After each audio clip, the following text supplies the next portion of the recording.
안녕하세요. 백혈병환의 이은영입니다. 안규정입니다.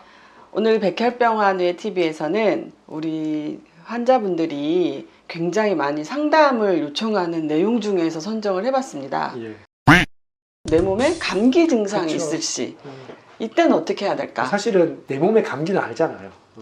감기 걸렸을 때 어떻게 해야 되냐, 어떻게 해야 되겠어? 당연히 동립병원에 가야 되는 거잖아. 그렇게 하려고 영상 찍은 건 아니고 동립병원 당연히 가는 건데 당연히 집 앞에 있는 뭐 동립병원에 가는 건데 문제는 이제 아마 절반 정도는 진료를 하고 아마 처방을 해주시고 아마 절반 정도는 처방 안 해주시거든요. 안 해주시고 원래 다니고 있던 그 뭐 해당 병원으로 병원으로 가라고 하거든요. 백혈병 환자분들이 치료가 뭐 1차 항암 치료 끝나고 2차 항암 치료를 기다리는 그 사이다. 그러면 감기 증상이라고 하더라도 그 안전 지방 아닌 이상은 동네 의원으로 가기는 조금 무리가 있고요. 치료가 다 종결됐어요. 집중치료 다 종결되고 이제 추적 관찰 중인데 뭐 치료 끝난 지 한 3개월, 6개월밖에 안 됐다. 근데 그때는 또 우리가 몸이 쇠약해 있을 때여서 감기도 조금 잘 걸리거든요. 이럴 때는 어떻게 해야 되느냐. 이러한 상황이 발생하는 거죠. 근데 내가 다시 외래가 남았어. 그래서 이 종합병원, 대학병원을 찾아가야 되느냐. 동네 병원을 가야 되느냐. 뭐 이런 고민들을 하시거든요. 그러니까. 어떻게 해야 될까요? 당연히 동료원에 가야죠. 일단 가서 어쨌든 의사 선생님의 진료를 받을 필요가 있지만 의사 선생님께서 사실은 처방 안 해준다고 하는 거는 두 가지 유형이 하나는 의사 선생님은 뭐좀 경험이 없으시든지 아니면 좀 겁이 많으셔서 그럴 수도 있고. 그러니까 중요한 건 뭐냐면 저희들도 의사 선생님은 동네에 온 의사 선생님은 너무 부담을 주기 힘들어요. 왜냐하면 감기 증상 정도라 생각하고 감기 처방을 해줘서 감기약을 먹었는데 알고 보니 폐렴인 거죠. 환자들 경우에는 자주 그러잖아. 아니 무슨 감기 하는데 감기까지 굳이 그 원래 다니는 대학병까지 가라고 하냐 할 수 있지만 그렇지 않거든. 이게 백혈병이라는 특수성이 있기 때문에 그래서 의사 선생님이 감기 진료를 거부한다 그렇게 생각하지 말고 의사 선생님한테 정중하게 물어보면 돼요. 그럼 의사 선생님께서 분명히 뭐 사실은 감기 처방해주는 건 어렵지 않지만 혹시라도 뭐 폐렴이나 다른 증상이 있을 수 있으니까 큰 병원에 갔으면 좋겠고 감기 해열제 정도만 주는 정도이거든요. 그래서 뭐 사실 오늘 이 영상 찍는 것도 감기로 동료원에 갔던 의사 선생님께서 진료 안 해준다.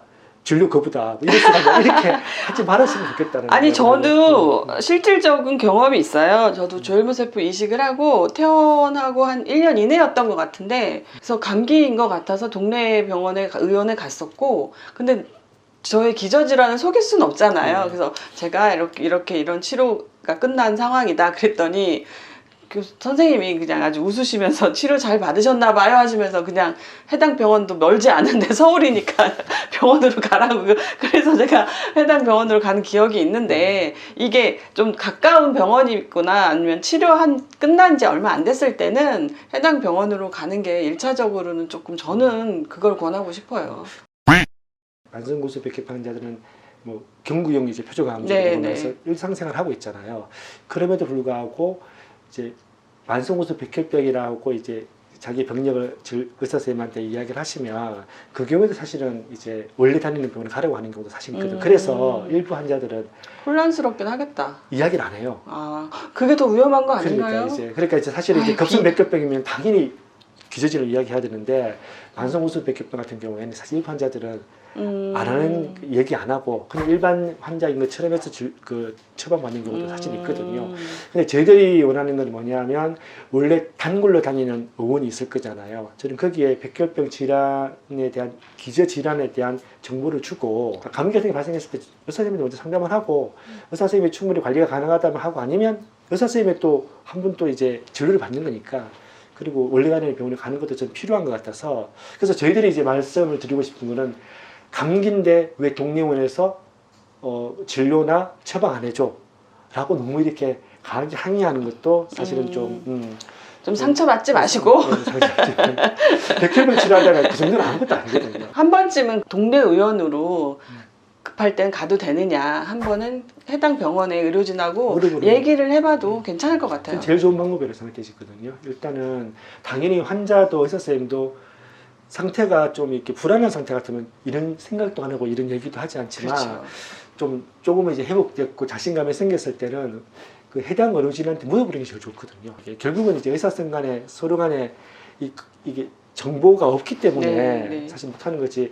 해당 의사 선생님께서 여러 가지 상황상 동네원에서 감기 정도는 해도 된다라고 이야기를 전해준다라고 하면 사실은 가능한 거거든요.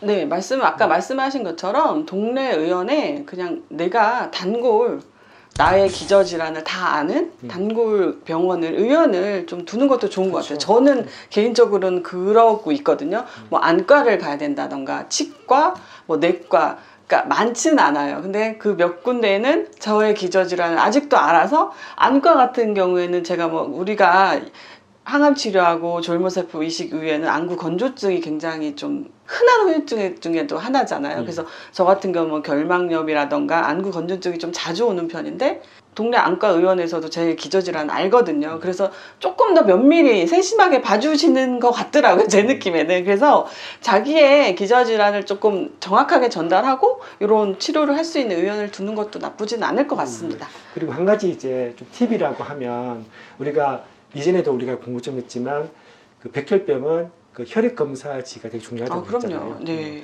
사실 의료 진료 받을 때 최근에 혈액 검사지를 가져가기 때문에 의사 선생님 그것만 봐도 환자 상태를 좀 알 수 있으면 의외로 좀 맞아요. 동네 의원 맨 처음에 갔을 때는 치료 끝난 지 얼마 안 됐을 때 가장 물어보는 게 혈액 수치 수치가 괜찮죠? 맞아요. 그거부터 확인을 하시더라고요.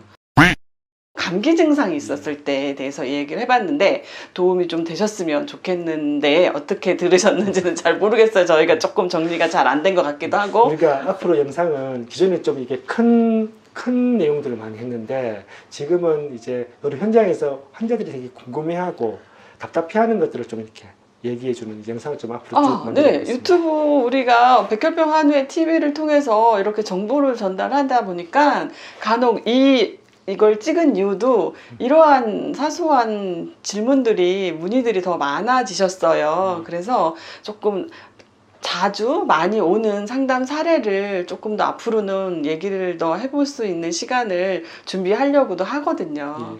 백혈병 한우의 TV 오늘 여기까지 하겠습니다.